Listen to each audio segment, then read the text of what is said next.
Okay, theoretically starting, mute myself to begin with, edit video. For anybody watching the recording afterwards, as always, you can skip the first 10 minutes or so, probably. I will talk about like some stuff with the first people that show up during the first 10 minutes, but then I'm probably going to end up repeating it later once I actually start. Monetization on, live control room. Come on, you can do it. You can do it, YouTube. Oh man, we already got people in the first few seconds. Top chat. Don't you do that? Live chat. There we go. That's how we actually do things. Streams. Where is it? There we are. As usual, take my starting chug of water.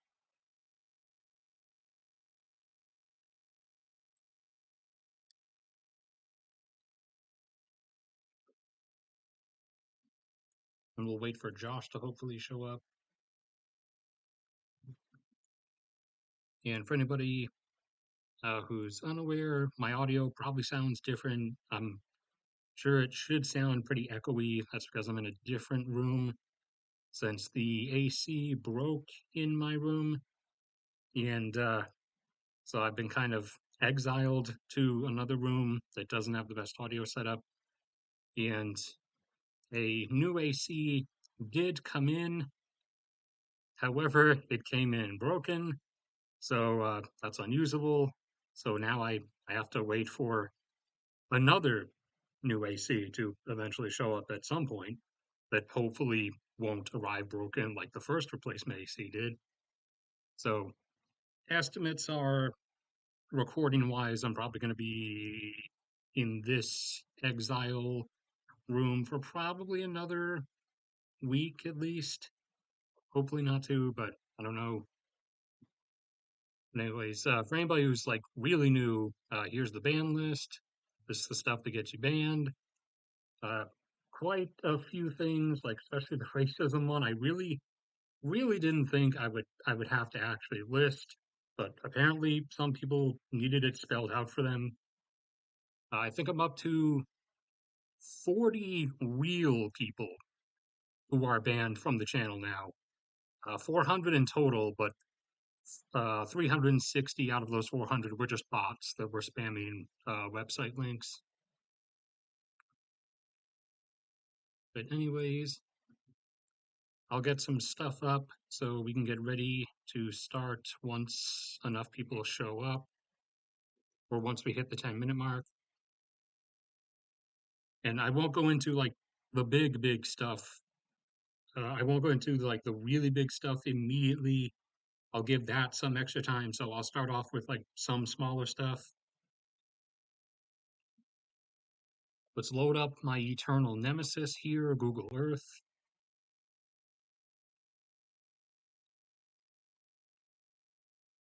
Argentina. You're not the last thing I was looking at. I don't know why you're starting off there. But hello, everybody who's here so far. And we do have Josh.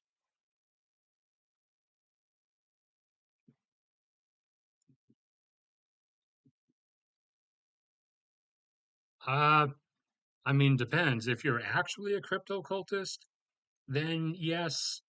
However, if you have not been like trying to like, if you haven't been trying to like push the crypto scriptures in comment sections, then no, you most likely wouldn't qualify as that. Because when I refer to like crypto cultists, I'm usually referring to people. You'll see them in comment sections all the time. They basically they're like crypto versions of Mormons knocking on people's doors, except the door is YouTube videos and live streams where they come and knock on the comment section.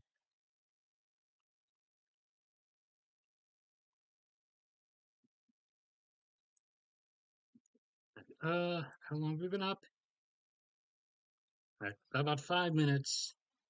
Everybody has about 5 minutes to get in. Then we're gonna start, and whoever misses some of the earlier, like semi-important but not as important stuff, then they can go back and watch it later.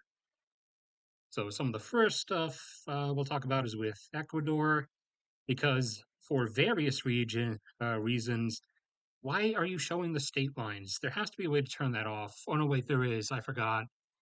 You have to get Google Earth Premium or something. I'm not. It's only like $2 a month, but I'm still not paying them for it. But yeah, Google makes like $300 billion a year. They'll live without an extra $2 a month from me. But Ecuador, in various degrees, for various reasons, has been getting interesting as of late. But they're one of the first things we'll cover once we start. All right, prices. Let's get them all up. Oil is actually right up to about where it should have been this entire time. This entire time, it should have been in the mid 80s. However, as of now, though, it actually should be like low 90s. So it's kind of correcting itself really slowly. And what else? Anybody else correcting themselves here while we wait? Silver started correcting itself again, and it keeps stopping just under 25, even though as of right now, it really should be in the lower or mid 30s. Copper really by this point should be up at about like $4.50, given the current supply situation. But the market, as people keep referring to it like it's a sentient being, the market is really stupid because it's not a sentient being. It's an amalgamation of the millions of financial decisions of individual humans, and humans, both on an individual and collective level, are inherently stupid. So the market, in big quotation marks, is also inherently stupid. Lithium should not be going down. I have no idea what's going on here. Everybody's being dumb. So thus the market correspondingly is being dumb with them. And I feel like I'm forgetting something. Let me give one last check. All right, I have my notepad with me with all the stuff we're going to talk about. I have the phone. I don't need that anymore because Josh already showed up. I have some more petrochemical capsules next to me in case my headache gets worse. I got my water. I don't think I'm missing something. I can't shake the feeling that I'm forgetting something though.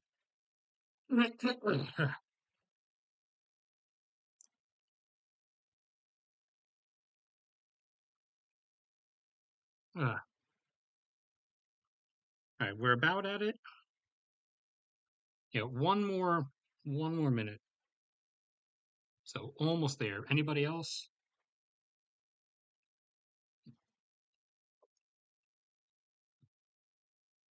Uh, President of ES cracking down on the gangs. I mean, that was a long time coming.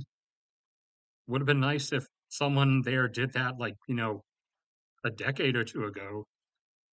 I think their population percentage is like insane for like gang membership. I think it's something like 2% of the population of the country is in prison now, and I think, okay, so don't quote me on this. I think it's something like 6% of the entire population are members of some kind of gang. So they they like top the statistics in the world for that, which is kind of also why they top the statistics for number of murders, like percentage wise compared to their population. Like there are others, like the others we usually compare to, for example, is like Mexico. Mexico has as many homicides in a year, at least using the data from the last 10 years or so. Mexico, despite having only 30% of the population of the US, only one third the size of the population, Mexico still has as many murders as the US does. So Mexico has a murder rate 3 times higher. Brazil is even worse.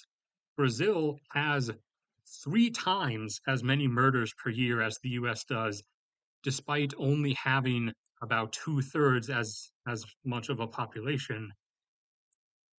Then I don't actually remember the numbers offhand for El Salvador. I only remember that I think their murder rate, like per capita or like compared percentage wise to the population, is like 25 to 30 times higher than like the US rate.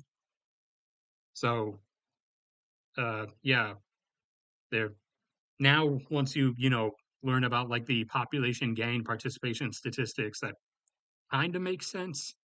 And 2% of the entire population constantly being in prison, that would also then make sense because once people who've been in like third world really violent prisons get out of those prisons, they don't tend to like reintegrate all that well into society. But anyways, we are well past the 10-minute mark, so we're going to start with some smaller stuff. So Ecuador, I apologize for Google Earth not like clarifying the pixelation when I zoom in further. It's being uncooperative like it always is. But Ecuador here has decided, their government has voted to ban any further oil and gas operations in their Amazon basin, and they're framing it as a green move. However, it's not. It's really duplicitous.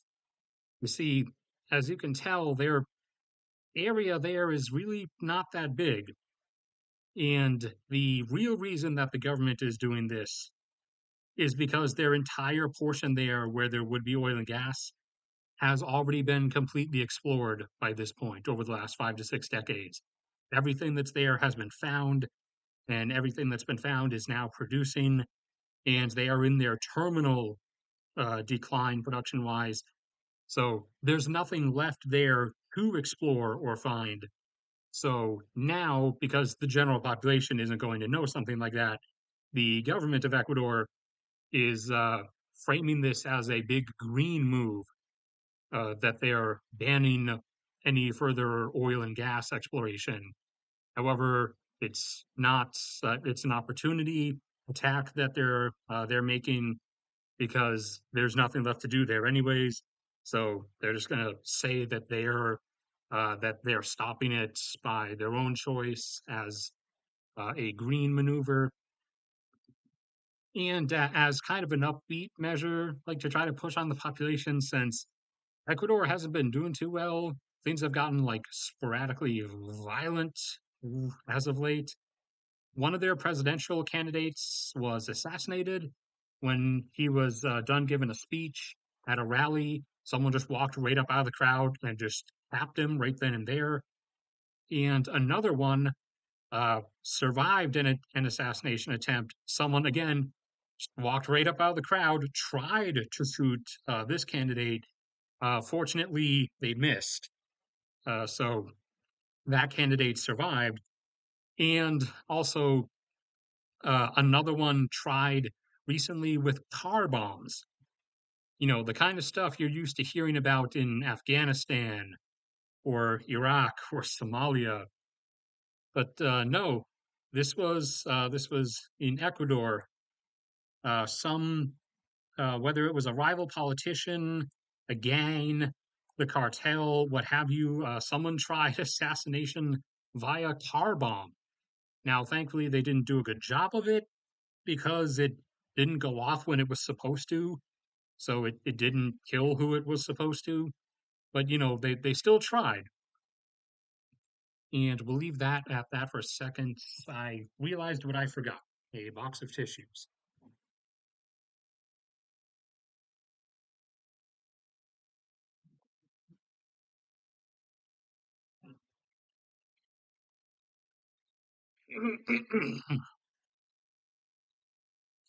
Okay, where is.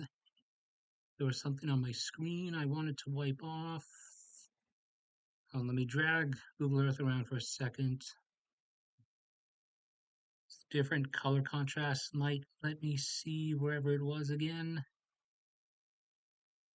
All right, I can't find it, so I'm just going to have to wipe this whole portion of the screen. All right, that should get it, hopefully. Check chat. Nothing new yet.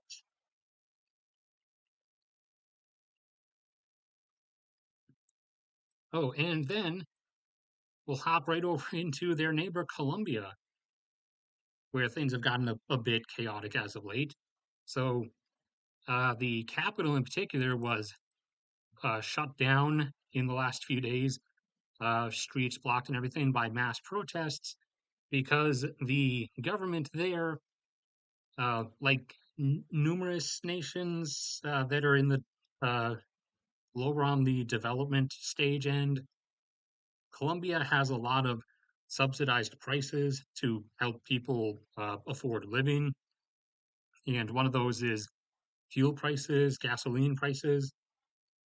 And so the government abruptly decided to end the gasoline subsidies, which saw the gasoline prices, the fuel prices at pumping stations in Colombia jump overnight by 60% in price, which kind of infuriated the people. And so the protests erupted across the country everywhere. Some of them got violent, most of them didn't entirely. But yeah, things kind of stalled, and the government is not backing down on the decision. So it might go a bit further than that, which might, disrupt some stuff coming in and out of Colombia. But we'll have to wait and see with that.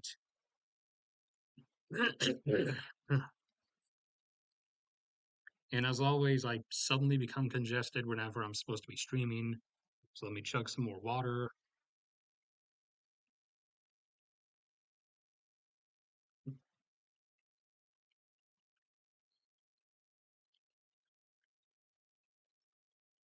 All right, what did we have here?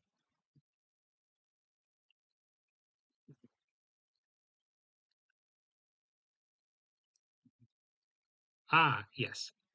So the whole situation with Cuba is likely about to get worse because Hurricane Idalia, which just swept through parts of Florida and Georgia and South Carolina. Before that, it swept over and actually hovered over western Cuba for several days and flooded everything and blew everything down. And that has, you know, made things even worse. They were already not good. Cuba was already in a even worse than South Africa situation in terms of their power grid, of everything constantly blacking out all the time. It's really gone downhill over the last 3 years or so, and it's also hit the points of like fuel distribution disruptions as well, and also like also water utility failures. And they don't really have the wherewithal or the cash to keep fixing everything as it keeps breaking down. And so now this like massive damage done by Idalia as it swept through there has basically wholesale done this area in. And so Havana doesn't really have it to like get everything back up and running. They can probably redo some stuff and pretend, or try to convince the population to pretend that it's back up and running. but that's just going to continue their whole ongoing negative feedback loop of the just internal gradual breakdown inside the country that has been seen each year a gradual increase in people outward migration, outward population flight, most usually going over to Mexico, and not as many as you would think actually even trying to go all the way up to the US. Actually, a huge chunk just stay in Mexico because even like the worst parts of Mexico are better than how bad Cuba has become at this point. All right, who's next? Oh, we can do one mildly big thing for the moment. This, everyone probably knows, is Libya. Libya is a fun place. It's been in a off and on civil war for the last 12 years or so. It has restarted and paused three times. We're currently on the fourth pause, and we may be about to see the fourth restart because over the last few weeks, the general semi dictator who's controlling the eastern portion has moved more of his forces over to positions on where the demarcation line is with the western half of the country, both in the northern portions and down here in the southern portions. So it's looking like he's going to attack again, which is kind of uh, it was expected, like I've been saying since the start of the year, because Libya wanted to try holding an election again this year. And basically, the way things have gone is they hold an election. The wannabe new Gaddafi over here loses the election. He gets angry that he lost and he attacks. And that, restarts the civil war. That goes on for a while. Then they agree to pause the civil war. And whenever the civil war is back on, obviously Libya's oil production drops off the map. So it's looking like we're about to see restart number four. And should that be the case, then we will abruptly have Libya's 1.2 million barrels per day of oil production disappear from the global stage for at least a few months. I believe the shortest bout of the civil war was like 8 months long, and I don't know if that was restart number three or restart number two. It was only 8 months long. So, should that happen, then that would see a decent jump in crude oil prices. Because of the way the supply demand situation is right now, it would, even as restrained as the market is acting at the moment, which it really shouldn't be doing, it would still have to jump by 10. So if that abruptly happened, like right this instance, then oil prices would jump up into the lower 90s or so. In reality, they should be around or just above 90 right now already, anyways. So in reality, like the proper reaction to that would be oil going up to between 100 and 105. But we'll see how that actually develops. And some good development news aside from that, Libya has, I've said numerous times, wanted to actually start restoring its production back up to the 2 or 2.5 million it once held and is still capable of, or even the 3 million barrels per day that it is definitely also capable of. And they have finally started on that path as they have begun drilling additional wells in some of their fields that are nowhere near capacity, or fields who have mostly destroyed wells from the war or from lack of maintenance because of how chaotic things were, especially in the early 2010s.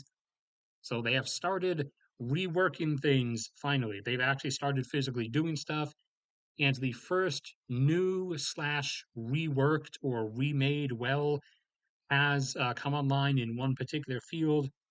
And obviously, it's just one well, so that's just an additional 2,000 barrels per day. But the point is, like, stuff has actually started. So, unless, the Civil War does restart and then stop all of that, they have actually started physically, like, getting to work on trying to bring their production, back upwards to where it otherwise would be capable of. Because ever since the Civil War stuff, they've only been really able to hold around 1.2. Whereas before that, in Gaddafi's final days, they were holding around 1.6. And a while back, a couple decades ago, they were holding usually between 2 and 2.5, which they're definitely still capable of doing that and probably could, go up over 3, but that'll all depend. Anybody else? Nope. Up to 11 now. Okay, so we might start going into some more bigger stuff in a moment. We'll start now with some more dire stuff. So this is Armenia, this is Azerbaijan, and this mountainous block right here is the Nagorno-Karabakh region, which is full of Armanis, but is inside of Azerbaijan. And Azerbaijan has recently, over the last couple months, closed the Lanshin corridor, which is a roadway that goes into and out of Nagorno-Karabakh from Armenia, through which trade and supplies and stuff went in. And Armenia or Azerbaijan is pulling the same type of like really not even trying lies that like Russia does, where they're literally it's their soldiers sitting there blocking the road, and they even show the footage as their soldiers blocking the road, but then say that it's Armenia doing it because I don't know, they just don't feel like putting in the effort into the lies. So they're blocking the Lanshan corridor, and they have been blocking literally everything. So food, uh, water, medical supplies, everything. And that has been, over the last several months, deteriorating the situation in there to the point where people are starting to become hospitalized en masse. And because the hospitals don't really have anything to work with in there because everything's cut off, they have to be evacuated to Armenia or even other countries. And that is the one thing that Azerbaijan is allowing is medical evacuations and or if they want to just people, Armenian people at least, in Nagorno-Karabakh to leave, as long as they promise that they're leaving permanently. So it's clear what Azerbaijan is doing both food and water wise and medical wise, just supplies in general. They're doing a starve out to try to deteriorate conditions to where huge amounts of the population have to be constantly mass medically evacuated, and that has already been happening by the hundreds at this point. Uh, and there's not that many people in there. It's in the thousands. I'm not sure how many. So the pace that it's happening at, like from a completely Machiavellian or like no morality standpoint, yes, it is a viable strategy time wise. Uh, but it is also just evil. But that's their plan for ethnically cleansing the area, since they know they couldn't get away with doing what they actually want to do, which would be to just kill all of the Armenians living there. So instead, they're forcing them into hospital requiring conditions, which then forces them to be medically evacuated over into Armenia or elsewhere, and from which then they can never return to the Nagorno-Karabakh region because Azerbaijan is blocking everything coming in. So that is the current scenario ongoing there. That's been ongoing since either May or June. and the pace at which people are leaving slash having to be medically evacuated has obviously, as each month goes by, it's picking up further and further to greater and greater numbers, which is the point. This is Azerbaijan's decided route for ethnic cleansing, since could not, uh, they could not, as they learned from Serbia's example, they could not get away with outright just actual extermination. The This is the best solution they can come up with.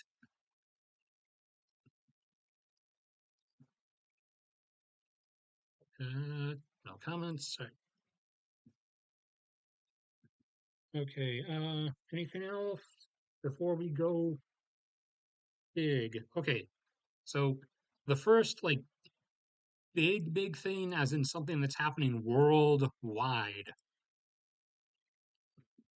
that if you buy orange juice frequently or oranges themselves, you may have noticed as of late, orange and orange juice prices are quite a bit higher than they were a year ago, and are over three times higher than they were 2 years ago. And that is for a variety of reasons, because crops everywhere are being damaged from various things. In Mexico, it's because of drought. That's reduced their orange crop by like 20% this year. Florida, where the huge, overwhelming chunk of US orange crops come from, is suffering from citrus greening disease, which is one of various diseases that affects citrus plants. And like all plants, crops, trees, everything, they have different diseases, and they tend to come in like waves or cycles, like every some odd number of years. If you are a farmer or you know farmers, then they'll probably be able to tell you stuff that their crops are affected by and how often it happens. And citrus greening disease rounds tend to show up, whether in multiple regions or in only one region of the world, every 15 years or so. The last round, particularly that happened in Florida, for example, was around 2006, 2007, which coincided with the financial crisis, which is, gave a decent price spike when those two combined together. Then there were some hurricanes, along with some minor citrus greening in other locales that did that stuff there. And then if you go way back, you go into the 80s and early 90s, that is when you had a bunch of chaos in Latin American countries where a lot of the orange crop comes from, like all the chaos that was happening in Brazil after their military dictatorship finally ended. And there was a wave of citrus diseases going around then, around that time as well. So that stuff stacked up.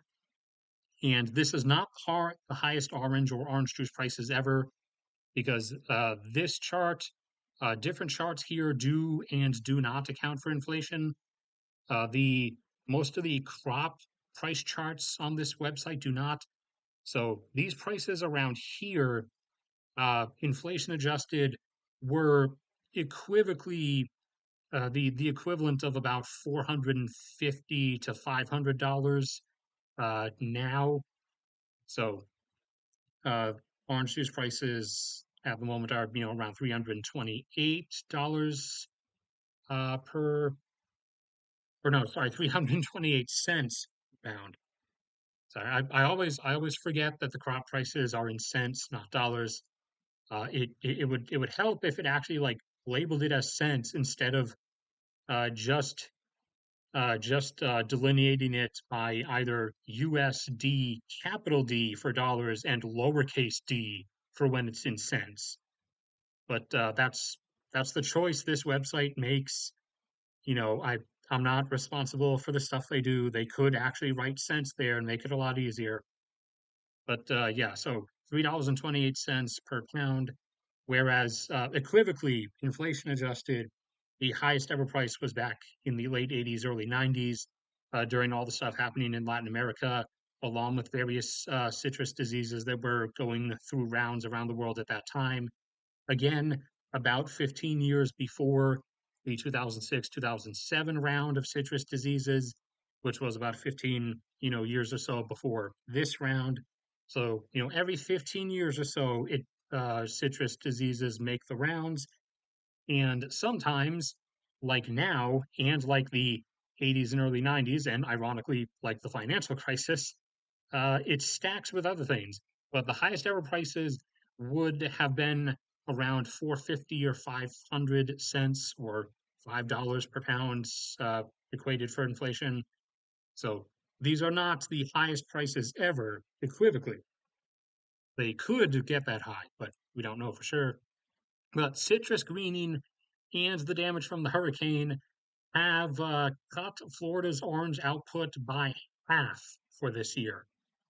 And loss of trees from extreme cold temperatures last winter in some other states, like Georgia in particular, uh, actually killed a lot of their trees that were growing there that would have come to fruit this year.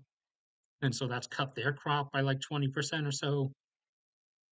And then you have both drought in various regions of Brazil still that's cutting into their crops. And they are experiencing some of the citrus disease, just not to the degree that Florida is.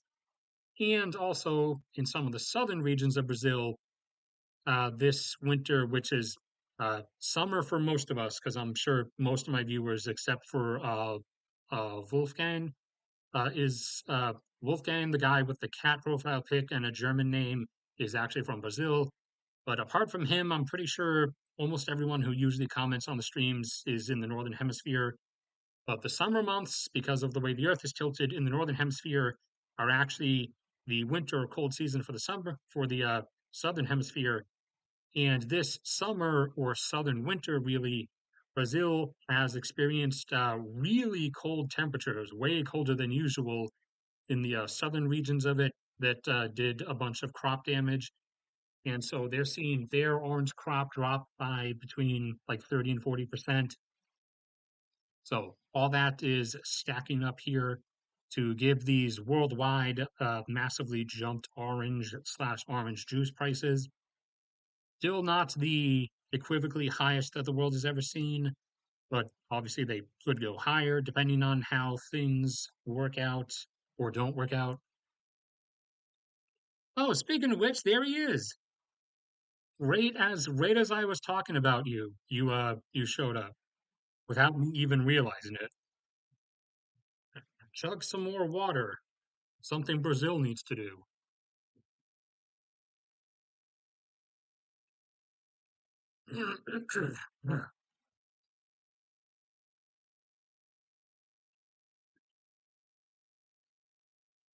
Oh, and actually, speaking of, we'll jump off from Brazil there into one of the bigger topics I'm sure someone would bring up eventually, which is the America is dead and defeated Brics expansion uh, topic.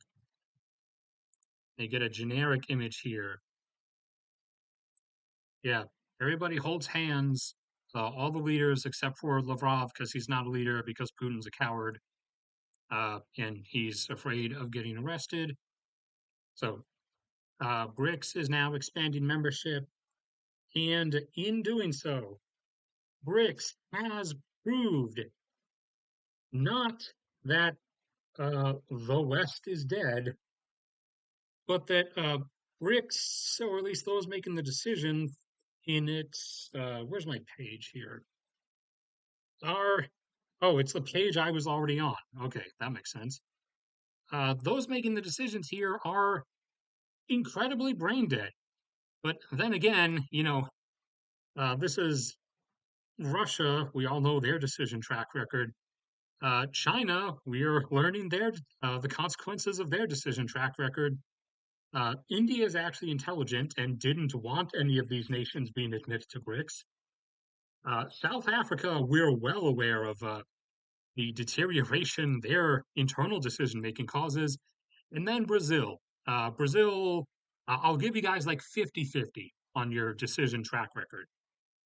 Actually, like finally militarizing, like deploying the army to stop all of the deforestation of the Amazon. Like, that was actually a decision I applaud. Thank you. I would like the Amazon to keep existing. I would like the Earth's oxygen, concentration in the atmosphere to remain above 20%, please. We've already lost like 1.5% of it over the last 2 centuries. But so, yeah, it makes sense since we know these countries' decision track records. So there there were good candidates they could have added who wanted to join. Uh, there's there's Indonesia, who is rising quick and has a very good outlook. There's Vietnam, same. There's Kazakhstan has a bit more in front of it has to overcome, but that they would still be an actual good choice. There's Algeria, the only North African nation at this point who's not being stupid. Uh, but did Brics pick any of those? No.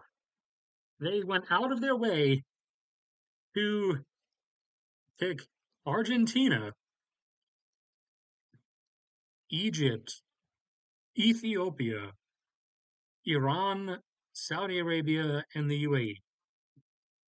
So, with a couple kind of exceptions, they went out of their way to choose decaying, despotic, dying economies, countries that are literally being torn apart by civil war and stand a good chance of not existing in their current form 10 years from now, and countries who are like literally doomed and have nothing but the oil under them. They have no water, no crops, no resources. They are entirely import dependent. And the only other thing, uh, I'm referring to Saudi Arabia here, the only other thing they have other than, other than their oil and what they get to claim as tourism from, the fact that millions of Muslims are forced to make a pilgrimage to Mecca, which happens to be in Saudi Arabia. The only other thing they have to run on is really bad ideas and, horrific throwing away of their national revenue on vanity projects that are never even going to come to fruition and would literally do nothing and serve no purpose, like kilometer tall skyscrapers and the line up there in Neom. And now, as I've repeatedly told you guys about, their new one they want to make is the Cube. So, um, yeah, I was already saying that Brics is dead because most of its members are not going to exist in their current political or economic form, depending on which one you're looking at 20 years from now. South Africa being the most likely one to drop off first, just because of how badly deteriorated everything is, with Russia going down shortly after. And then China would be third. Whether South Africa or Russia goes first depends on global events. China would still be third. India will stick around for a while. However, they have that 2040 stuff coming up with their groundwater depletion. The only one that would honestly still be around is Brazil.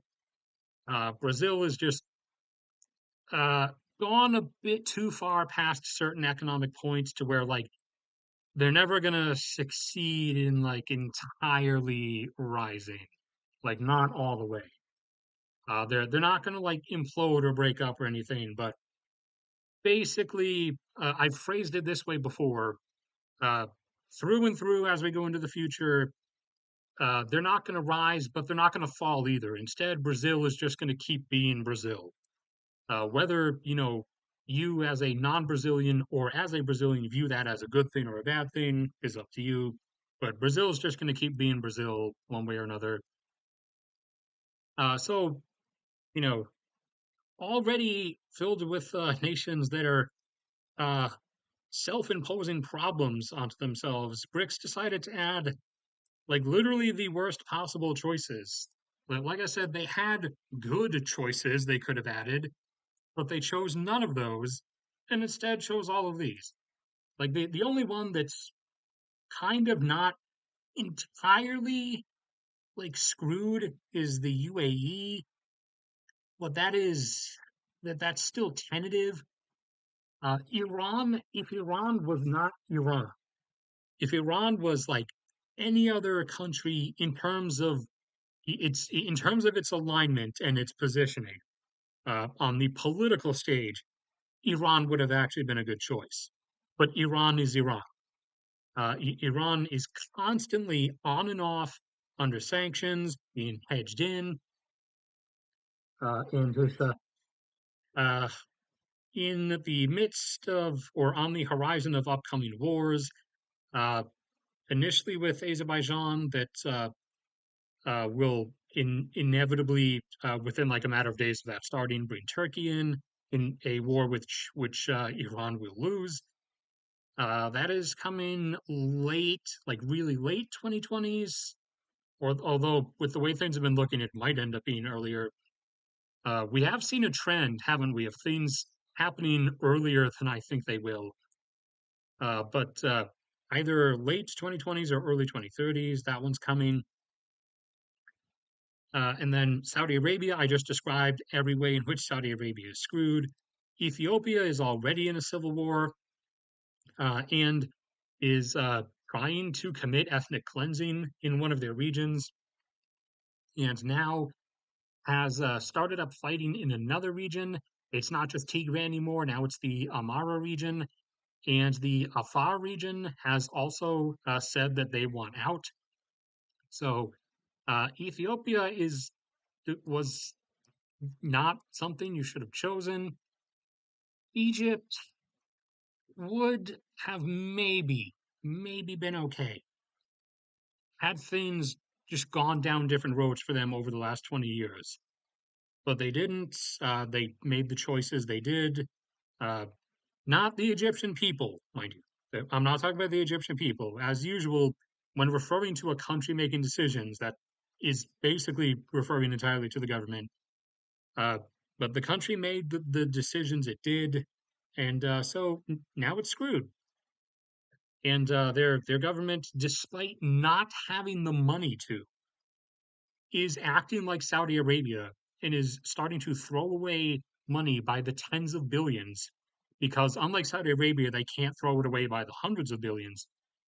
They are throwing away money by the tens of billions on vanity projects, including their new Onyx capital city, that's going to be like way out in the desert, isolated from the masses because they're deathly afraid of the 2011 uprising happening again.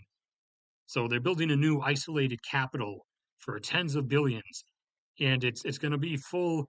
It's going to be full of like onyx colored, black tinted in a desert, black tinted skyscrapers. That are going to be like 1,000. They said like most of them are going to be 1,000 feet tall plus because they got to spend that money somehow. And also, as I told you guys a few weeks ago, they Cairo just cut the not the fuel subsidies. That was Colombia. Cairo just cut the food subsidies. So food for many Egyptians, because many live in like the lower end of third world living conditions, is uh, almost out of reach without the subsidies. Cairo, in order to finance their new stuff, decided to cut those subsidies back. They're not entirely gone, but they did decide to cut them back, which is kind of dumb because the whole inability to afford food for your family thing tends to be one of the major elements that brings down regimes because once you've reached the point where you and or your family are going to starve to death, then the fear of death by government agents no longer really matters because you're just going to die in a much more slow, agonizing way anyway, and your family's going to die.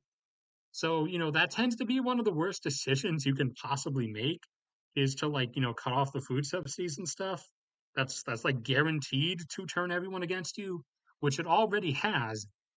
And then just recently, they were going to cut the electricity price subsidies.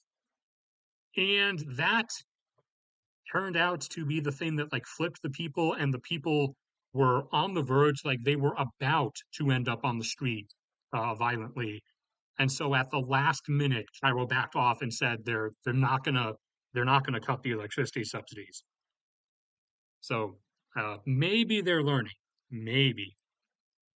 And then you have Argentina, who, okay, outside of their repeating pattern, Argentina would actually be a decent choice.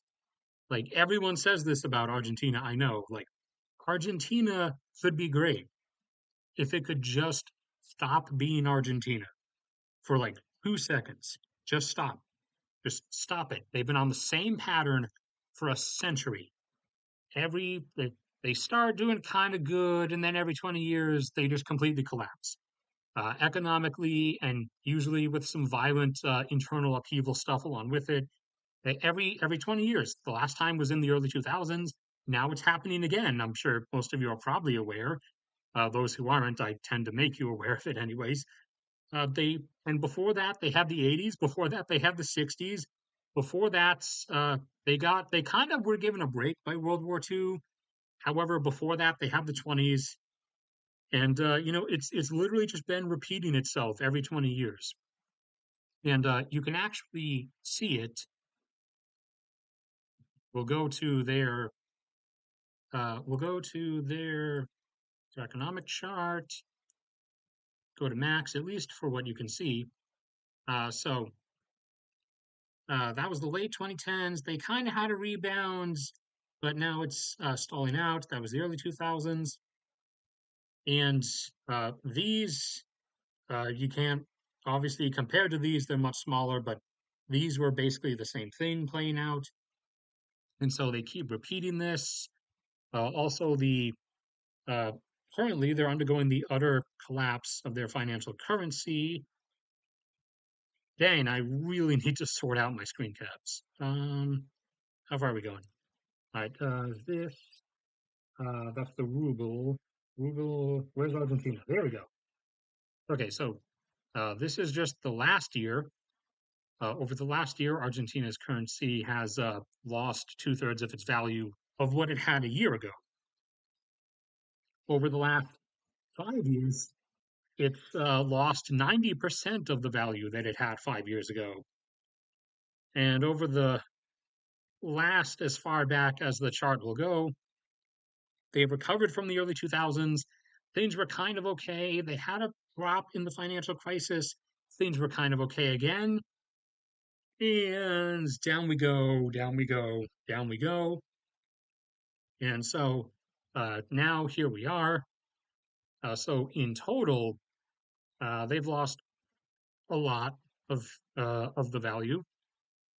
So things aren't going that well. Where else was I going? Oh yeah, Egypt also not exactly in a great setup financial wise. See the repeating mass collapse they're undergoing here. Uh, oh yeah, Ethiopia also not the best financial setup, but the whole civil war thing is kind of a bigger concern in that regard. Nigeria, I don't know, that was for a different video. There wasn't any Nigeria stuff for this one. But yeah, so Brics kind of made like the worst possible choices out of the choices that they had available. So, you know, dumb, dumb, dumb, dumb, dumb. Everybody's dumb. Modi is kind of like he can do smart stuff sometimes, but he's also kind of a fascist and is a Hindu national supremacist. So, any kind of like supremacism is inherently dumb and indicates a delusional mind anyways. So basically, he loses any of his credit for that. And then Lula is like, dude, you have you do some good stuff sometimes, but you're really you just keep randomly reaching out there, and it's not good. All right, angry comments time.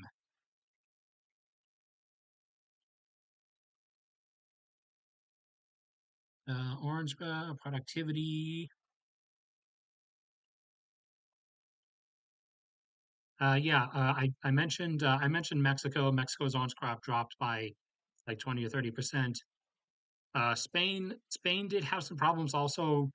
Just Spain's portion of it of like the global orange crop isn't really that big. Uh, us since I'm from the U.S. Obviously, us and you, Brazil, we're like the major players in that regard. And I think Mexico comes is the like next one up behind us.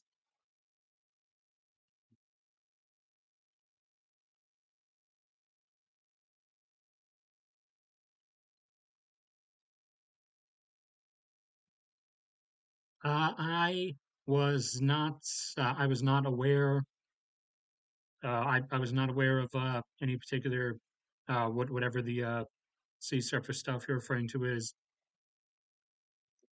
I go through like way too much stuff in a given day. So in terms of making videos, that usually it usually because of how much I'll stutter and have to cut. It usually takes me about half an hour to record a video or so, and then every 5 minutes of content you see takes about an hour to edit and to like tone and adjust like some of the audio stuff. So usually a video takes like 2 or 2.5 hours. And then also every day, 7 days a week, I'm usually spending about 2 hours or so uh, scrolling through scrolling through different news things because I have not big like global news stuff because those only throw specific stories at you. I have not insider as in like I'm the only one who can access them, but inside as in like inside each country, a source like specific to that country for news related to individual countries. I have like country specific stuff that I scroll through and read through the feeds of each day for I think about 120 or 130 out of 190 countries or so. I'm trying to work on getting the ones I don't have. It's a bit more difficult for some nations that are like really closed off, like Turkmenistan, but and some other countries like Uganda. Obviously, most of the news, especially as of late, is just uh, man convicted of being homosexual, sentenced to life in prison. Uh, you know, woman convicted of being homosexual, sentenced to life in prison. And so I don't always like check on Uganda because it's like the same news every single day. And there are a number of countries that are like that, not for the same reason or the same type of news, but there are other countries that basically have just the same stuff every day. I don't check El Salvador that frequently because usually it's just murder or mass murder. I have become kind of slightly able to read some degree of Spanish because some countries don't have English versions of their news sources. So some of them, like Honduras, especially, are only in Spanish. And I've been able to learn like a select narrow bit of Spanish, mostly relating to murder and homicide. Because for like El Salvador and Honduras, when I do check them sometimes, everything I scroll through is just like uh, two two people found decapitated in alleyway behind bar. Three people, shot to death on a sightseeing trip. Or Man, shoots himself to avoid arrest. Police find, 200 pounds of cocaine in the trunk of his car. So, when, in those cases, like, cases like Honduras and El Salvador, uh, along with Uganda, for their varying different reasons, I don't check like every single day because usually it's the same type of news every single day. But I do spend like 2+ hours a day, 7 days a week, constantly checking through stuff, and not just that, but also, specific stuff like the oil and gas journal, looking through oil and gas specific news, and the mining and mineral, the various mining and mineral sources. So I forgot what led me into that, but for anyone who might have potentially been thinking that I I only I only do like 2 hours or like 2 or 3 hours of work a week or something, I assure you that's not the case. Uh, and oh yeah, since Wolfgang commented, I forgot also with Ethiopia and Egypt, you have the whole Nile issue, where they are going to end up at war with each other. And like I said before, by war, I just mean Egypt is going to bomb the dam. And they're probably, probably waiting a little bit for like things to really break down in Ethiopia, upon which I think like they would then use that as like their most ample opportunity to come in and do a quick strike and blow up the dam. But they might do it before that. It would all depend on how Ethiopia like acts with the dam. But yeah, so Brics literally picked the worst possible options out of their field of options. So the whole wave of like everyone on Earth is just doing everything stupid that they can possibly do is continuing. I assure you, it is continuing. There is no stopping this train. Uh oh, here we go. I was worried I was going to have to flip through a lot of pages. Speaking of oil and gas news, before we go back to really big stuff, more and more stuff is getting added into production offshore of Malaysia. As I said in previous videos and previous streams, most of Malaysia's and Indonesia's stuff from the past, most of which was oil production, was from onshore stuff. And because that was coming down from these mountains here in particular, that was downward sloping, which downward slopes like offshore Brazil, the seafloor offshore Brazil slopes downward. Uh, the downward slopes are onshore in this case in Indonesia. That tends to be where you get more oil than gas, and basins, where you have big enclosed basins like the Persian Gulf area there. But flat, open areas like this, shallow areas where it's mostly the same depth across, staying pretty flat, that tends to get you much more gas than oil, which is why Indonesia and Malaysia have predominantly been finding gas offshore. And so, like I've said, Malaysia is going to be rising up quickly as a gas producer. Currently, they've been averaging around 6 billion cubic feet per day, but they've been gradually finding more and more stuff over the last couple of years. And they are now starting to bring the first bit of it into production with one offshore field. I forget whether it's off here or back over here, but they just started one up a couple days ago that is going to be at 300 million cubic feet per day or 0.3 billion cubic feet per day. So that's coming in line along with whatever others they have slated to come on in the immediate future. And then over here, Cote d'Ivoire, who peaked a while ago, I think they were up close to like 80,000 barrels per day. Now they're down to only about like 30. Meanwhile, their domestic consumption is up at about 60. Uh, Eni, the Italian oil major, just started production of a field offshore here. Or sorry, not off. Is it offshore? Uh, I don't remember whether it's offshore or onshore.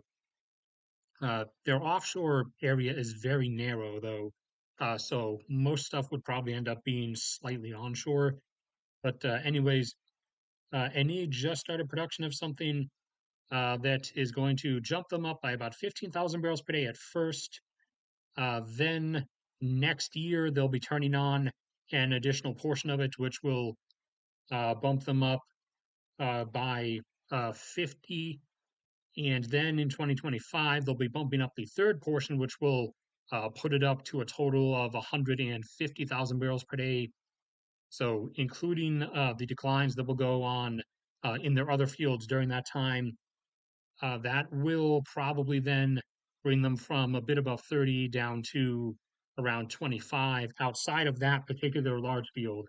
So total production for them in 2025 should have jumped back or back up over their previous peak and get up to about 170 or 175,000 barrels per day. And what else do we have any others oil and gas related? It doesn't look like it. I also mentioned in one of the community posts the diversification of a global semiconductor and computer processor production away from Taiwan in the shadow of the upcoming event is continuing. Again, back in the early 2010s, roughly 90% of processors, semiconductors, and everything were made in Taiwan exclusively. Now it's down to around 60%. And by the fall of next year, fall is when China would have to launch the invasion because that's when the waters in the strait are calmest and the journey would be shortest. Uh, Again, I don't think they're going to do it this year. They might do another force buildup practice run like they did last year. So they might do another fake out. But chances of them doing it this year, I would put at only about 20%. Starting next year, though, I put it over 50%, probably around 60. So by fall of next year, that Taiwan concentration will be down to 50% or so.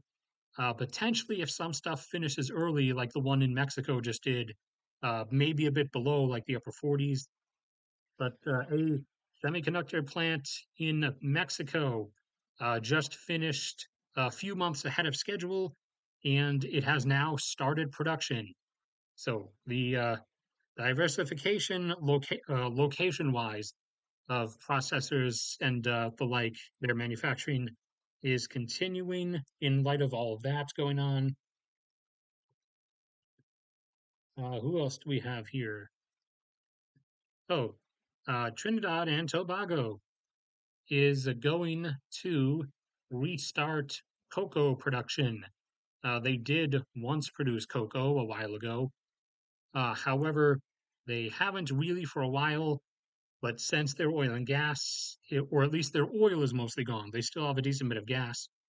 Uh, since that's mostly gone now, they want to get back into cocoa production, especially with how high cocoa prices are at the particular moment because of how bad things are getting in Cote d'Ivoire and Ghana because of how damaged some of their stuff got during recent flooding, both last year and this year. And they're the top two producers. So globally, the cocoa production industry also wants to like start, moving production elsewhere. So Trinidad and Tobago is one of the places they're going to start moving some stuff to. Who else do we have here?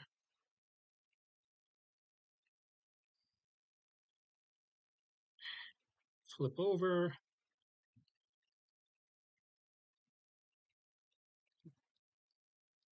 Oh yeah, So before we talk about, you know, some countries whose fertility rates are still going down, and now because of their recent decisions plummeting horribly, some countries that have actually stopped and are coming back upwards. One of those is Greece. As their latest data has come out, they have actually been gradually recovering in their birth rate slash fertility rate as they got down to at their lowest points between 1.25 and 1.3. They have gradually over the last number of years actually made their way back up a little bit to now 1.4 or just above it. So it's not a continually perpetual downward slope for everybody. Some people are actually coming back up, and Greece looks to be one of them. One who is not, however, is China. So there's a limit to how recently, like, the immediate results you'll get when you look it up are. For some reason, these stop at 2020, even though the data is out for up to last year already. So China, again, had at their lowest point, they were down like 1.5 after all the one child policy stuff. They'd managed to recover back up to 1.8. However, because of their decisions over the last number of years, they initially just dropped down to 1.28. Now, as of the end of last year, they were all the way down to 1.09. And by the end of this year, it's looking like they're going to be at around 0.95 or 0.96. They're going to be under 1. And this is because starting in the later 2010s, their economy started showing the first signs that it's not really going to hold on. And that's also when they started all of the super surveillance and brutalism stuff, particularly with Hong Kong. And the rest of the population of China was kind of able to see that. And that basically, I refer to it as soured the societal mood of the country. And that started up these various, some of these various movements among the youth in particular of, we just don't care anymore. And all of China's various decisions they made during COVID especially hammered that in. And I should have the picture. I should still have it here somewhere. Where is it? Where is it? There it is. So this is their number of births, not the rate, but the number of births, and it has entered a precipitous drop. And you can see it started curving there. We thought it was going to curve out as it dropped by basically a million a year or so. However, the last couple, it seemed like it was slowing down, like only going down by 900,000 and then by 800,000, down to 9.6 million children born last year. However, the numbers for the first half of this year have come in. Do you want to know what it was? Was it, since we thought beneficially it would probably only drop to like just above 9 million? So, 4.5 million births would probably be it. No, it was under 4. So that, you know, do some basic times two math, has the birth rate having an even more abrupt drop, like suddenly getting sharper. And instead of dropping from only 9.6 down to 9, it looks like it's going to drop wholly down from 9.6 to a flat 8. So yeah, China's demographic collapse is kind of like absolute at this point. There is no escape from this. Did I put them into here? Oh yeah. So zoom in a little bit. So you see these abruptly, their lowest bits, their lowest year brackets here started collapsing And then this one here, the lowest one for last year, didn't contract as much as the years before did because it didn't drop as the number of births in total didn't drop as much as the prior ones. However, given the numbers that have been released and thus the outlook that puts for this year as a whole, this contraction from this lowest one to the next lowest one, once this year is over and the 2023 one comes out, is going to be even deeper than these contractions right up here. That is going to be a huge one. So that is like a absolutely that's like an absolute like wedge, like narrow wedge tornado contraction that they're going through. Yeah, no, uh, China ain't taking over anything and ain't grabbing any dominant position. There's also other numbers that came out recently. So I've showed you guys already previously their workforce peaked at 763 million and was contracting slowly as those first waves retired. And now the big wings, those big branching out wings of population bracket that you saw, are aging out. And so now you're seeing the precipitous drop in their workforce, which means a precipitous drop in people getting paid, thus a precipitous drop in taxation revenue, and a precipitous drop in internal spending, which is one of the core parts of any economy. So last year, they shed off 13 million workers. And I think the outlook was this year it wouldn't be as bad. They will only drop by 11 million, so from 733 down to 721, but it could be a bit lower or it could be a bit higher. The total possible range, I think, was between 9.5 and 14 million, with the most likely is believed to be 11 million dropping out this year. But obviously, we won't see until next year because China only releases these numbers yearly, whereas other countries release them either monthly or quarterly. And then, in particular, China likes to brag about its regular unemployment rate, which it claims is really low. And the claim it makes for its regular unemployment rate doesn't even like line up.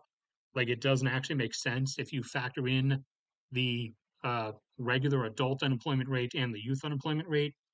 But China's they don't they won't show like prior data, but China's youth unemployment rate has now exceeded 20%. And uh, by their own admission, although there's no prior data on this website, by China's own admission, this is the highest level that it's ever been at, and that is because of the amount of young people in China who see the situation for what it is and have basically just I don't want to phrase it as accepted, but basically accepted that they have no future. And so they've started the various like lying flat or let it rot or lying dead movements. And what they mean by that is they're not going to do anything. They don't feel like trying at anything because their entire life has just been screwed over by their government anyways. So what's the point? And so now you're getting stuff like this. So uh, even not accounting for those contracted age brackets of people being born, but the people aged like 16 to 25 who are in that age bracket now are also not replacing the uh, the retiring workers enough. So no, China is screwed, and it is a screw job of China's own making uh, by basically every metric. But yeah, China is screwed, and uh, we'll hop out of that. We'll go over to something uh, slightly good. for like a minute before we go over into war stuff. Or first we'll do some water depletion stuff, and then we'll do war stuff. All right. Anybody else? Uh, blah, blah, blah.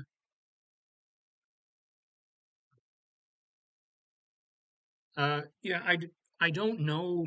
I don't know what the extent of corruption, money funneling is in China.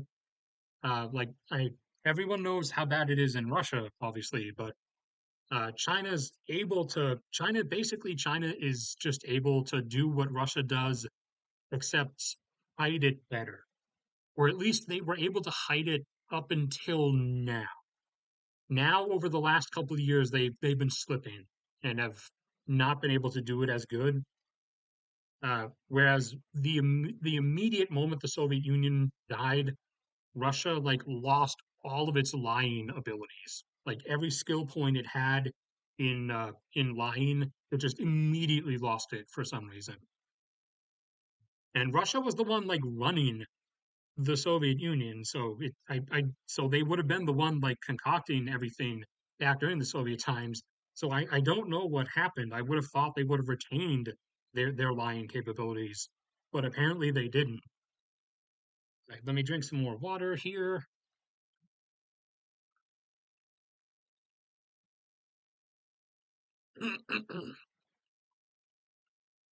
So Namibia has predominantly been dependent on food imports for the like more modernized areas of their society, and then those that live outside of cities and towns are primarily still back in subsistence. However, although not a lot of it, Namibia is does have some capable fertile cropland. Not a lot. Like it has enough in some areas, particularly up in the north. It has enough that could be used to grow enough food annually for between 4 and 5 million people. Now, that will work for Namibia because Namibia's population currently is only 2.6 million and is likely to peak before hitting 4 million. So that will actually work out for Namibia. Uh, and they have not, up to this point, they haven't really been growing like, you know, like base crops or cereal grains or anything. However, they have begun to this decade to actually start cultivating for domestic food consumption so that they won't have to be import reliant. And at the rate at which they are doing things, it will take until about 2030. So it will take another 7 years or so before they're like using like a decent enough bit of it to where they are growing enough for what will at that point be their current 2.8 or 2.84 or so million population. And they do intend to then keep going beyond that so that they get up to like 4 million feeding capability, which, like I said, between 4 or 5 is the maximum capability of the crop fertile portion of their land. Since most of their land is savanna, Serengeti, and desert, but they do have some portions that can do crops. So then they will be all right. However, it is going to take several more years to get to that point, but they have actually begun the process as we've gone into this decade. So they will no longer be in a food import dependent position as they were previously a poor nation dependent on food imports. Uh, However, very soon, since they're going to become a major oil producer, they will be a not poor nation and they will also not be dependent on food imports. But also, again, their population is really small, so they don't actually have to deal with all that much, anyways. And another thing we have to go on here is Iran. Iran has been having quite a number of issues. So, they've entered the South Africa territory of having rolling blackouts, although theirs are a lot more unpredicted and kind of random. And that's been starting to cripple their other industries because they do actually do a lot of other stuff, like some manufacturing and some steel. However, they have they've begun to slip in numbers from that because of the power outages, and also now they are having to deploy greater portions of their military over here to the Afghan border because they are now having a mass migration crisis because everyone is now trying to flee Afghanistan. I don't know why everybody waited 2 years to flee Afghanistan, but people are fleeing now. And they don't want to flee to Pakistan because Pakistan is about to implode on itself. They can't really flee up here because, that's part of the Himalayas. They can't flee into Uzbekistan because Uzbekistan is really, really firm militantly about not allowing them. And they're not going into Turkmenistan because Turkmenistan's not the greatest place. And instead, most of them are crossing into Iran. And over the past several months, Iran has been seeing 10,000 people fleeing across its border every day. And so now Iran isn't really like set up to handle that. So they're starting to have some logistics and handling issues and breakdowns there, along with water provision issues, because one of their largest water sources, Lake Umria, hold on, let me make sure it's Urmia, sorry, Lake Urmia has shrunken down to basically non-existing anymore. See, back in the 70s, back when it was its regular size, it was about 5.2 or sorry 5,200 square kilometers. By 2013, it was down to only 700 square kilometers. By 2018, it was down to only 500, and now it's even lower than that and basically doesn't exist. That is at the lake. This is one of those over time photos, so you can see the past. You can see the early 2010s. You can see the later 2010s. And then you can see now. So this is what's left is some really shallow bits here, maybe a little bit there and right there, full of a bunch of algae. And then all this part and this and this and this that used to be the lake is now just sand. So Iran is having some issues,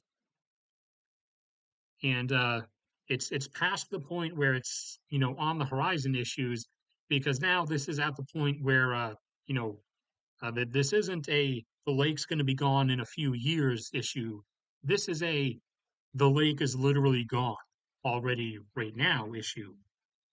Now they have announced a Saudi Arabian-esque plan to refill the lake with uh, treated sewage water, but that's that's really not the best angle, and that kind of pissed people off. So they've that's kicked up a plus. This is in the Azeri region of Iran, so the Azeris are who live there are seeing that as mistreatment against them.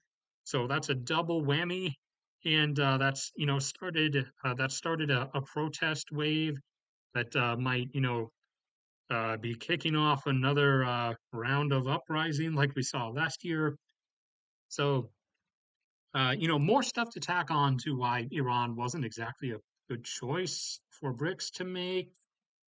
Like I said, if Iran was any other country, um, if Iran was not Iran, then Iran would actually be a well set up country. It would actually have been a good choice. But Iran is Iran, so it wasn't. Oh, yeah, I forgot. Also, Saudi Arabia, like the other Persian Gulf states, has been starting to, send its massive imported labor force home to Pakistan and Bangladesh and India because they don't want millions of foreign male workers, like, just sitting around in case stuff breaks down. And also, they have, since a lot of people cross from Yemen into Saudi Arabia, uh, Saudi Arabia, and this did actually pop up in like mainstream news recently, so you might have seen it. Saudi Arabia has resorted to border closure by massacre. They have particularly, most recently, was a group of Ethiopian migrants trying to cross the border, and the Saudi Arabian border personnel just shot all of them. And then the next group that came along, they made that group dig the mass grave to bury them in. So Saudi Arabia is doing Saudi Arabian things.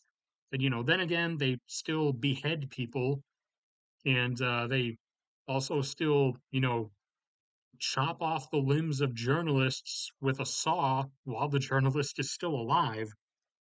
So, would you really expect anything else out of them?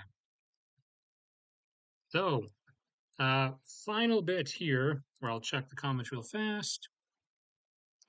Nothing else. No super chats. The good old days are over. Developments with Russia and Ukraine. Russia took another massive L of humiliation recently. Over the last 48 hours, Ukraine has launched repeated mass waves of suicide drones and has been bombarding airfields on the border oblasts and also some that went all the way up over Belarus and through two oblasts of Russia without being intercepted by any of Russia's, supposedly on par with the U.S. air defense network. Went all the way through that, halfway up through Pskov, and hit one of the various air bases that Russia has had to migrate various aircraft to because, a lot of the air bases along the Ukrainian border are already constantly under threat from Ukrainian strikes. Now the air bases that Russia, moved all that stuff away to are now also being proven not safe. But then again, Moscow has already been proven not safe. Stuff as far away as southern Krasnodar is not safe, and even Engels Air Force Base over here is not safe. So Russia is continuing to prove its utter military inadequacy.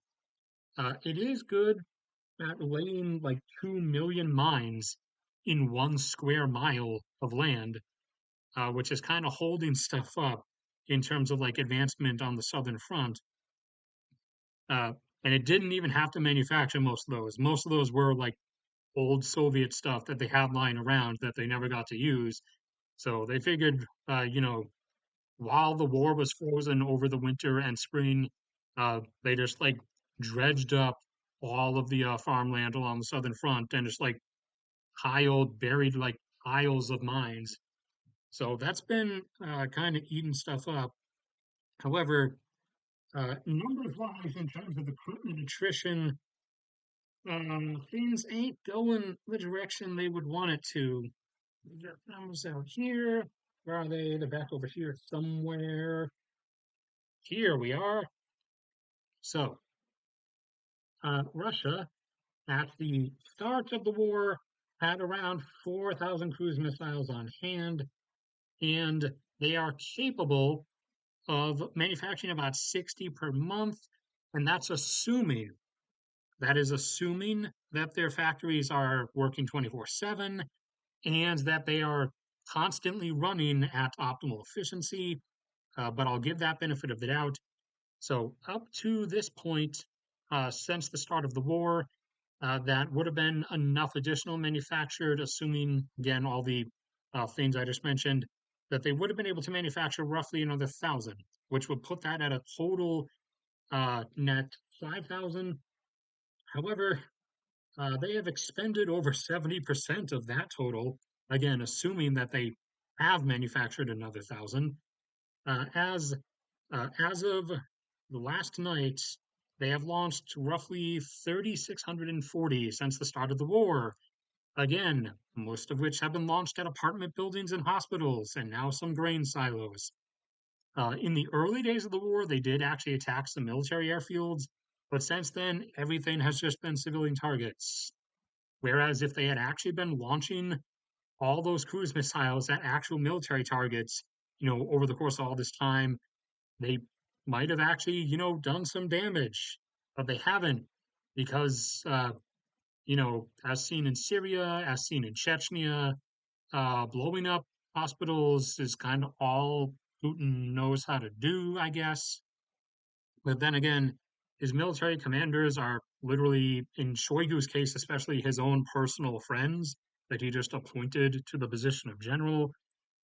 So, competency isn't exactly in high supply. Tank wise, Russia has in total lost around 2,300 tanks. However, only 2,000 of those were their modern stock. Not that modern is a really appropriate word because they're still pretty pathetic, but only 2,000 of those 2,300 lost were things T-72 and or more recent, whereas the other 300 on top of that have been ancient T-64s and T-62s that have been pulled out of long-term storage and thrown onto the battlefield. Even a few T-54s have shown up. But starting out, they had, depending on who you ask, between 3,300 and 3,400 modern-ish, quote unquote, tanks. And they are, in theory, they only have one operating plant that is, in theory, capable of manufacturing 20 tanks a month, a variant of the T-90, I believe. However, in all the satellite monitoring we've done, a grand total of two shipments have come from that factory. Both were around 40 tanks. However, I'm going to round them up to 50 to give them both the benefit of the doubt and because I like solid, even numbers. So that would give a net total on the high end option of 3,500. So out of that, 3,500 tanks that are T-72 or newer, 2,000 are now gone, plus an extra 300 dead that were ancient T-64s and T-62s pulled out of storage. In terms of AFVs and IFVs, or armored fighting vehicles and infantry fighting vehicles, their losses are at 3,600. However, only 3,100 of those are modern-ish, and again, that's a beneficial word. The other 500 are ancient BMP ones from the 50s and 60s that were pulled out of storage over the months of this year and thrown onto the battlefield. And that 3,100 new-ish, as in more modern than 1970 at least. AFEs and IFEs is out of roughly 5,600, though that number is uncertain. Their artillery, particularly over the last 2 months, has been taking devastating losses, jumping from around 300 destroyed pieces of self-propelled howitzers, aka artillery that actually matters, up to now around 520 over just the last 2 months. And that's out of a total of around 1,600 or so. And they are not currently manufacturing new ones, so they're kind of screwed out in that regard.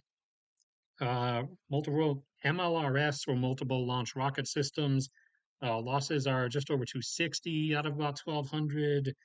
SAM systems have now hit about 160 lost out of about 1,000. And that's not the only angle on that, though, as that's 160 destroyed in Ukraine. However, the other 840 are not all deployable in Ukraine, as quite a number have been sunk in, particularly somewhere between 20 and 30 have been deployed around the Moscow region. Not that they've really been able to do anything against the drone swarms, but I'm guessing they're for psychological comfort at this point, along with a few dozen also deployed along some of the border regions, particularly Belgorod, and some around some of the air bases in Voronezh.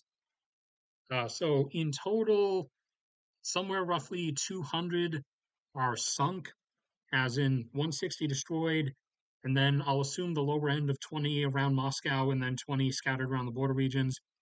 So that's about 200 that are non-in-field deployable. Plus, also remember, Russia does have other borders that it wants to keep stuff on, and also still has forces deployed in Syria. So it probably has a couple dozen sunk in Syria at least. And then there is also the fact that the total numbers that Russia has available might just be lies. Because, and this did actually make mainstream news for about 2 seconds before they moved on to other stuff. But the Kuril Islands that Russia still occupies north of Japan, Russia has maintained SAM systems on those islands. In the last couple weeks, those have disappeared.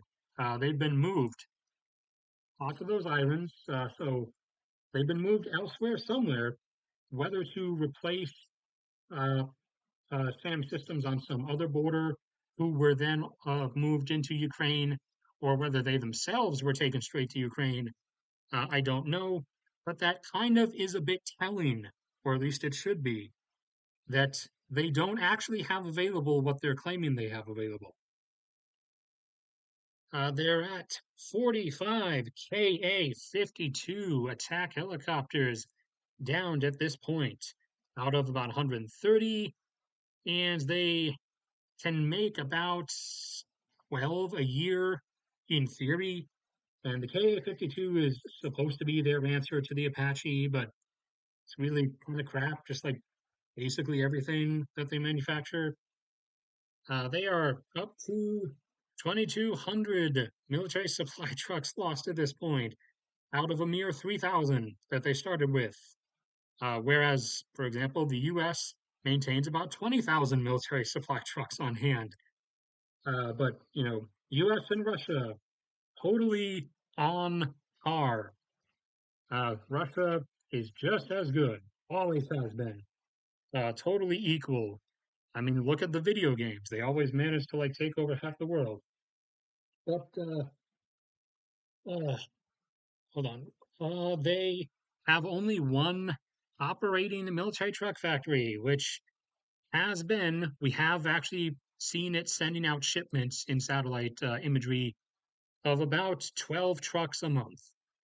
So, that's a bit over like 200 since the start of the war, assuming it's been working around the clock. And so that would put like the grand total at 3,200 net. So they now have 1,000 left in total.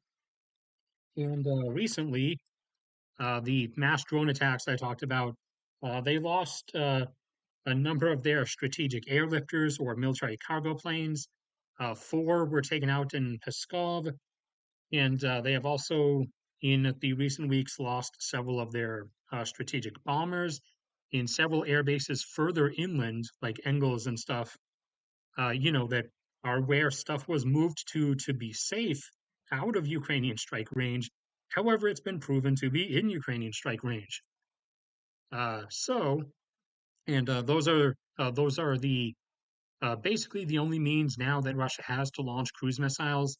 They load them on Tu-22s, Tu-95s, and MiG-31s, and they fly like away and sometimes down over the Caspian Sea, and they launch cruise missiles that then do a 180 beeline because the Black Sea Fleet can't really operate anymore because they have to keep it down and away out of the northern part of the Black Sea because that's in Ukrainian strike range, not just from their own Neptune missiles, but also from the various cruise missiles that we've given them, both us, Britain, soon Germany, although Germany is still trying to play the we're not really going to do it game for some reason. They still think that it's spring of 2022, I guess. So that's the only real way they have to keep launching cruise missiles because they have to keep the Black Sea fleets like down away out of strike range, and also they can't really refuel the fleet in Crimea anymore because Ukraine, through various strikes, both cruise missiles and drone swarms, has blown up the marine fuel depots, the tanks at the various ports like Sevastopol and some others. They've blown up the fuel tanks and the vessel refueling infrastructure there. So they can't even, I mean, they can still dock the Black Sea Fleet there, but there would be no point because they can't refuel the ships there. They have to take the risk of refueling them in, if I remember the name correctly, Novosibirsk, I think. And then after refueling them quickly, because that's in strike range, they move the stuff like down and out to stay out of strike range. And so they don't even risk doing like a lot of ship-based cruise missile stuff anymore because they would have to, transport cruise missiles to the port by train, and that's would be within strike range. Ukraine already hit back when they were still doing ship-launched stuff and operating the Black Sea Fleet out of Crimea back in the spring. Ukraine actually hit a train shipment that was coming into Crimea with a shipment of like 20 additional cruise missiles. They actually managed to hit that with, I think it was a drone swarm. And then once one of the warheads blew up, that triggered all the others. So they're screwed out of that angle now. And what else do we have on here? Oh, yeah. I've been mentioning in the past that Ukraine has hit the bridges, not just the Kerch Bridge, but also these bridges here. See, there's four bridges that go from Crimea onto mainland Ukraine. Four total, only two of which are like heavily reinforced bridges that can take heavy weight. See, because a car weighs between 1 ton, maybe 2 tons. However, a tank or a massive military armored vehicle tends to weigh something like 50 tons. Uh, so only two of the bridges can handle that, and both of those Ukraine has hit with cruise missiles. The first one over here, Russia finished repairing a week or two ago, and the moment the repairs were done, it was struck again. So now they're repairing it again, and at the same time, they also struck this one over here. I think the repairs on this one are almost complete. So we'll see if the moment those are complete, it gets hit again, because it would be funny. Also, to my surprise, actually, Ukraine has crossed uh, the now shrunken Dnipro River, and they have landed in two locations and have actually been expanding their landing area. One down here, just across from Kherson, and one up here in this like swampy area. And the swampy area has really actually helped because Russia has constantly like shelled that bridgehead with artillery. However, the shells like sink into the marshy like bogness of the swamp kind of before they detonate, and so the bog or the swampy like nature of the area of the ground itself absorbs a lot of the energy of the artillery shell, which is making them really ineffective, which is one of the primary reasons for why that particular area was chosen and why it's been impossible for them to actually like try to shell the Ukrainians out of it. And so Ukraine isn't trying to like push in from those areas. The entire angle with doing those is just to dupe Russia into like funneling force over there to try to push them out, which Russia is doing. It's brought artillery over there to keep shelling them, which has taken artillery pressure off of the actual frontline area, which allowed for, particularly in this region, the breakthrough that just happened in the last few days. Ukraine has punched through the main defense line, through the 2 mile thick north to south minefield in one particular area. So what comes of this, we will have to wait and see. However, beyond like the minefield setup, Russia doesn't really have anything anymore because they can't operate close air support. They can't operate their ground support stuff because one, they've lost so many of their attack helicopters, and they've also lost a crap ton of Su-25s, which is kind of like an imitation of the BA-10, except not really. They've lost quite a bit of them. However, also they can't really get them here anymore because, for one, most of this is now within Ukraine's air defense range because we've given them so many modern systems, and also because the air bases here in the occupied territory are effectively dead because they're in strike range, and also they were struck so many times that they're now inoperable. And now the air bases on Crimea, their hangars, their runways have been struck repeatedly since the start of this year to the point that they're becoming inoperable.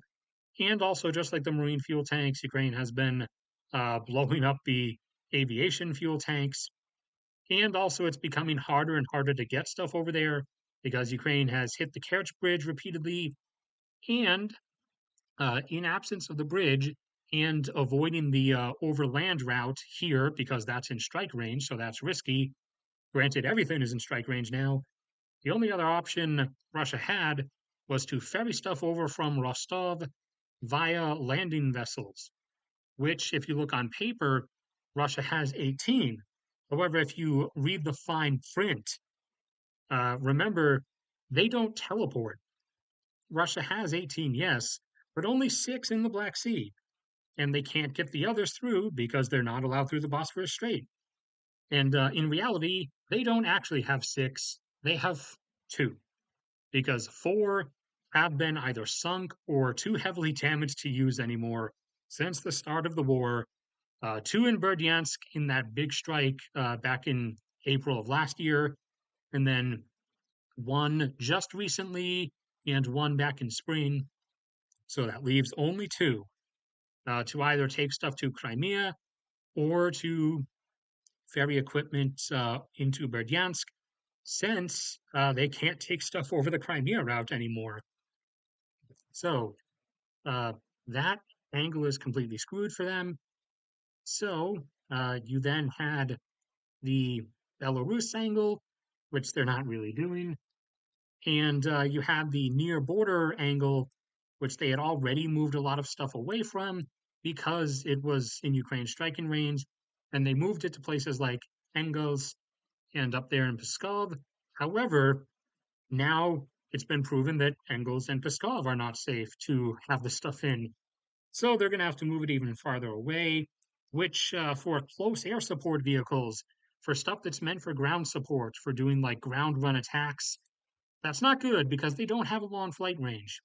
They're meant to be close to the battlefield.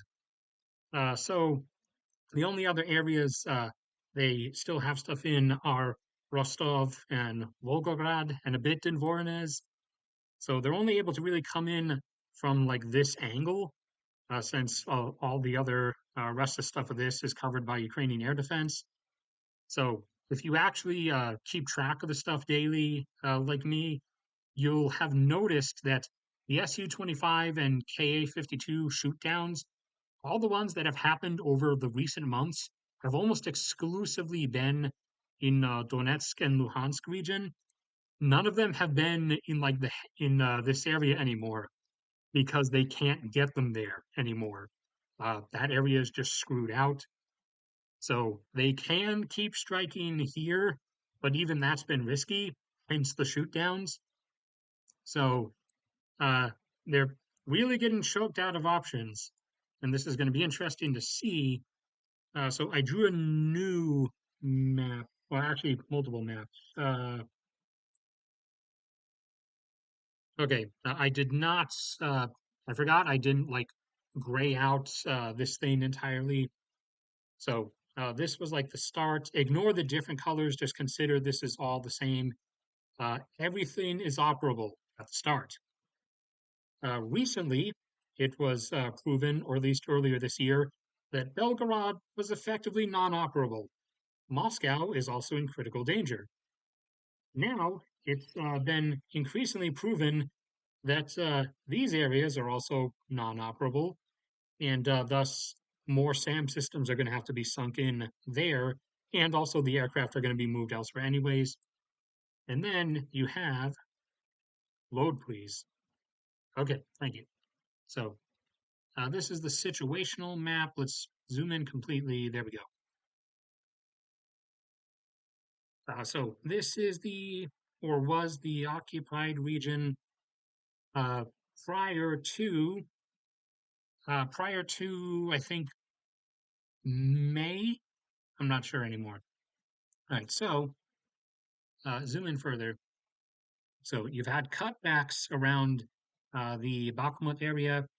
You've had the three small pushes in here, one of which, this one, the center one, has now breached the actual defense line.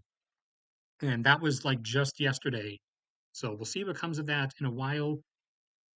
And these X's are the landing spots Ukrainian forces have made across the river, which is diverting too much Russian stuff.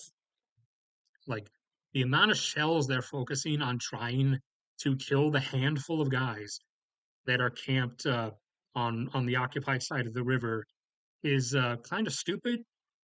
But then again, uh, what else have we seen from all of this at this point? Those two crossouts are for the heavy vehicle capable land bridges, since those keep getting hits every time the repairs are finished. That crossout is for the fact that Crimea is dead. They can't use it for aviation. They can't use it for the Black Sea Fleet because, for one, it's in strike range. Two, the airfields are wrecked. The fuel tanks are wrecked, both marine and aviation. And even the Kerch Bridge keeps getting hit. And it is becoming more and more difficult to supply because you see these six lines, those are representing the supply routes via landing craft. And those should disappear in the next one. Yes, there we go. So now, like I said, four are gone, two are sunk, one is effectively damaged beyond repair, and one was damaged to the point where it might be able to be repaired within 4 months. But that's give or take. And so you only have the two remaining here. So that's not a good supply scenario. Then we move on to this. You get these crossouts here, as they can't use airfields around here anymore because that's within strike range. Both of HIMARS, even some of the more long range artillery we've given them, are now drone swarms as well. Then you add some more stuff here. These are for the airfields that were in the occupied territories that Russia previously used to house attack helicopters and other things. Those are effectively dead now as well. Those two in Kherson and Zaporizhia, those have effectively been out of use since like the end of last year. But this is just stacking stuff on, and then you are quickly running the line thin here with Rostov stuff because Ukraine keeps hitting refineries here. The refineries, or at least the most proximal refineries to the combat zone, that are refining the tank fuel, the diesel, the aviation fuel, the marine fuel. So those keep getting blown up. They're not all blown up yet, but they keep getting struck. And then, which one was next? Oh, yeah, this. You just effectively do this now with the yellow shading representing everything that is now within Ukraine's strike range, which is everything that can be seen here. Except maybe if you draw a line like right here in this bottom corner, that little bit might be out of range. But everything else here is within strike range. So these two arrows represent, like I said, the only vector in from which close air support can come, which is why, like I said, you've only seen the aerial reports and stuff happening along the Donetsk and Luhansk fronts. It's not here anymore, even though this is where it's really needed. It's only over here because this is the only vector they can actually go from. And then I don't know if you can see it, but you also have to color in with some beige this bit of the Azov Sea and the Black Sea here, because that's all within strike range as well. Which, like I said, is why the Black Sea is effectively dead, and they're now primarily relying on cruise missile launches from Tu-22s, 95s, and MiG-31s that launch missiles over the Caspian Sea that then 180 and bend over and come into Ukraine. And that is because the Black Sea has to hang out down in like the south portion of the Black Sea because Crimea is within strike range for one, proven by the fact that, the fuel depots and the marinas have been repeatedly hit along with the airfields, and also the fact that Novosibirsk is also I don't know if it's that bend or that bend that's Novosibirsk, but that is also within strike range because it has been hit. Some of the fuel tanks have been destroyed there. So Black Sea Fleet does come to refuel and then immediately leave to get out of the strike zone. So basically, the Black Sea Fleet is now dead and worthless, and Russia's like whole anti-momentum that they're holding stuff up with has been a 2 mile dense minefield that basically stretches from here all along the front line like this up until around Bakhmut, because the whole Bakhmut area right around here was always in heavy fighting, so they never had like the time to lay mines. And then the Luhansk border has they neither side has really like been like doing anything to each other like there. So all the minefield stuff has been down here, which makes sense because that would be where Ukraine was most likely to push. Like I said months ago, what I expected was they were going to try to punch through like right here to cut the neck of the land bridge thing, what's left of it at least, and then so that's what ended up happening, and uh, in many places. 2 miles thick north to south is where has been the minefield stuff, and so that's basically what they've been relying on at this point. And now, at least in one part, we'll see what comes of this because, again, this just happened last night. In one part, right in the middle here, Ukraine has finally punched through to the other side. So, how things fall out from here, we will now see. And, oh, yeah, and I also forgot the other stuff. So it's not just those things, but also some targets around Moscow and Bryansk and Kursk have been hit that were not airfields and stuff, but several factories. A factory in Bryansk, which makes military electronics, aka the computer portions of their combat aircraft, and a couple of months back, the primary factory in Moscow that makes night vision stuff for military vehicles for the Russian military. And I do not recall which region it was in. I think it was in Voronezh, but it was a tire plant or something that makes the big like mega tires for military armored vehicles. Primarily, Russia's primary one is different variants of the BTR, I think.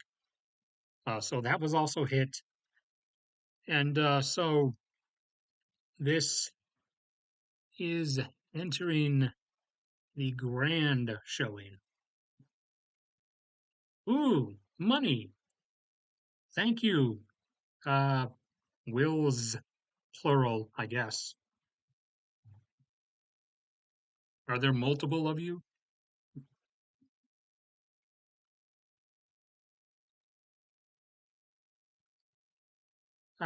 Yes, yes. Well, again, I mean that was kind of guaranteed because bad countries tend to, be things like despotic dictatorships, which don't really go all that well. Because I mean, when you do the extended nepotism stuff, like with Putin and Shoigu, like I said, when you appoint your personal your personal life best buddy as the commander and like the commander of your military forces, that's not really like a good angle to go down. I don't recall if he actually did that because he likes Shoigu, or if he did that. I think that might have been one of the appointments he did out of like spite towards one of the actual generals or something, like a decade ago or whatever, because he didn't Putin didn't like him. Because I know several of the appointments of like his personal friends that he's made to like power positions haven't really been because like he wanted them in the position. They've more been like an act of spite towards the previous person in the position that he didn't like. So I don't know if Shoigu was one of the spite appointments, or if that was just because he wanted to reward Shoigu for being one of his only friends, because Putin's kind of a sociopath, so he doesn't have a long list of friends. So he would be rewarding Shoigu for being one of his only existing friends. But September now, especially since that break through the 2 mile deep minefield has finally just happened there. September is going to be the interesting playouts to watch. Oh, also, I totally forgot. Although I did mention in the previous stream, unfortunately, as of last Saturday, I am now 30. So my internal organs uh, have now declined to only 95.1% of functionality, at least based on the average rate of functionality decline. Uh, Given how many medical issues I already have, I doubt they're actually functioning at that level of efficiency anymore. But anyways, I'm 30 now, 3 decades. Chug some water like a Russian soldier chugs vodka. 3 decades on Earth with civilization that I wish would behave differently.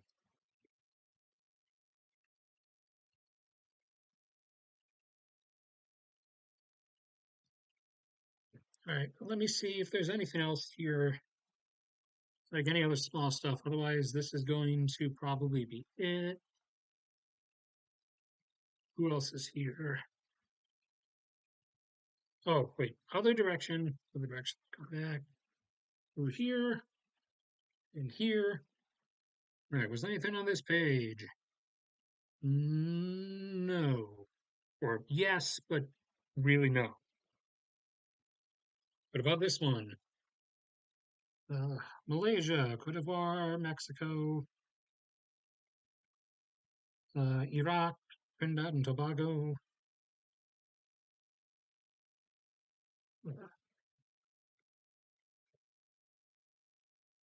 uh, Russia, Greece, China, Iran.